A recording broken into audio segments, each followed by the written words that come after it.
그랄TV 가족 여러분, 안녕하십니까? 조선의 글 쓰는 여자들 저희가 한 꼭지씩 보고 있지요. 오늘은 규방 가사로 들여다본 전근대 여성들의 삶과 생각 속에서 서주연, 정기선 두 사람이 지은 그 책 첫 번째 챕터에서 지금 우리가 보고 있는 것이 귀한 딸을 위한 노래예요. 귀한 딸을 위한 노래. 조선시대에도 여자라고 무조건 싫어한 건 아니었다. 물론 남존여비의 사상이 있었고 아들을 선호하는 사상이 있었으나 가정마다 딸을 귀하게 여기는 그런 가정들도 많이 있었다. 그리고 그 딸들에게 주는 이야기들을 엄마들이 되게 글을 쓰는데 오늘은 죽고 없는 아내를 대신해서 아버지가 딸에게 주는 글, 그것을 아버지가 딸에게 주는 글로 끝나는 게 아니라 그 딸이 그 아버지의 글을 다시 또 베껴서 옮겨 적으면서 자기의 그 감상을 적은 것들이 또 나와요. 그래서 한번 살펴보도록, 그 조선시대의 여자들도 이렇게 글을 썼다라는 얘기가 우리가 지금 공부하려고 하는 핵심이에요. 그래서 우리도 여자들이건 남자들이건 글을 써야 된다라는 이야기를 하고 싶은 거지요. 읽겠습니다. 죽고 없는 아내를 대신하여 아버지가 딸에게. 규방가사는 여성들이 주로 창작, 향유했지만 여성들만의 전유물은 아니었다.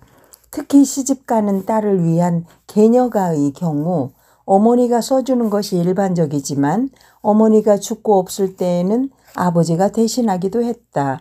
조실부모한 경우에는 누이 동생을 위해서 오빠가, 간혹 며느리를 교육하기 위해서 시부모가 계녀가를 주는 경우도 있었다.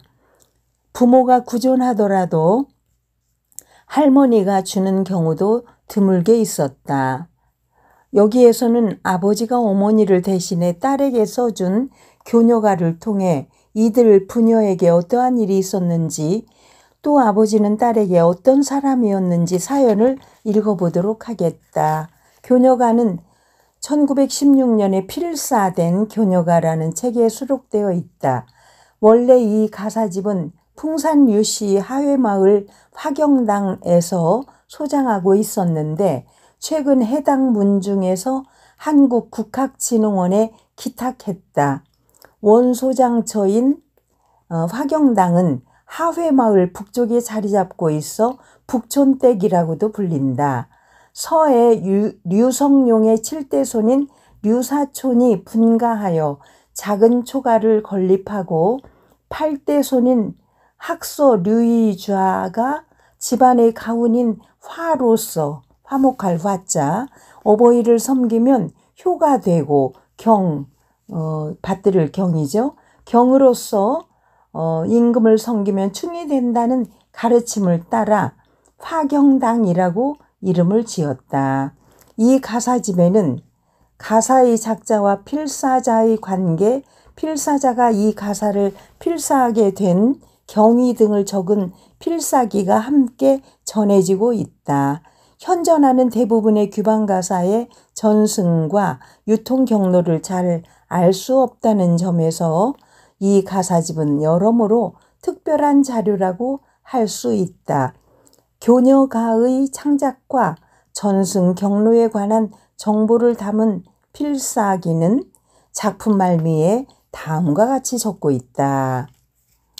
병진년 여름 5월 24일 선인의 의리로 교윤하심을 중대히 여겨 베꼈으나, 그러니까 그 딸에게 준 그 글을 딸이 나중에 베껴서 옮겨 적은 거예요.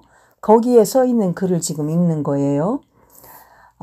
병진년 여름 5월 24일 선인, 그 아버지의 의리로 교훈하심을 중대히 여겨서, 중요하게 여겨서 베꼈으나 무식불초하여 어찌 봉행하리요. 슬프다. 차세 빈천 고락이 무엇이건데 우리 아버지께서는 명가세족이시랴.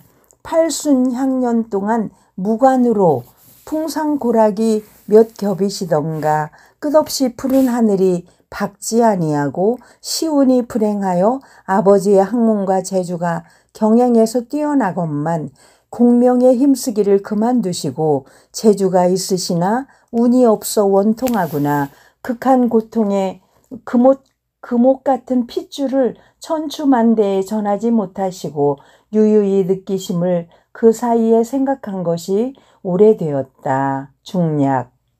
슬퍼라 무익하구나. 세상의 뜻을 두시고 옳은 도리를 앙망하신 바를 10분의 1도 받들지 못하고 불초막심하여 지하에 가팬들 무슨 말씀으로 속죄하리까. 필사기의 내용을 통해 아버지가 딸에게 개녀가를 주었고 딸은 다시 병진년 즉 1916년에 교녀가를 필사했다는 것을 알 수 있다. 필사기에서 딸은 아버지의 인생을 회고하고 있다. 딸의 증언에 따르면 명문가의 후예였던 아버지는 뛰어난 능력이 있었지만 때를 잘못 만나 벼슬을 하지 못했고 집안을 이을 아들도 두지 못했다. 아버지의 삶에 대해서 딸은 절절한 슬픔과 안타까움을 표현했고 죽은 아버지에 대한 애절한 그리움도 토로했다. 딸이 자신의 감정을 솔직하게 표현할 수 있었던 것은 아버지와 함께한 추억이 있었기 때문이다. 여기까지 죽고 없는 아내를 대신하여 아버지가 딸에게 준 글을 또 딸이 그거를 옮겨 적어가면서 아버지에 대한 회고를 하는 글을 함께 보았습니다. 여러분 이렇게 기록으로 남겨놨기 때문에 우리에게 당시의 시대 상황과 그때의 모든 그 풍습과 그러한 생활 모습까지도 우리가 다 전해받을 수가 있어요. 이래서 기록의 힘이 위대한 거지요. 그랄TV 윤석희였습니다. 감사합니다.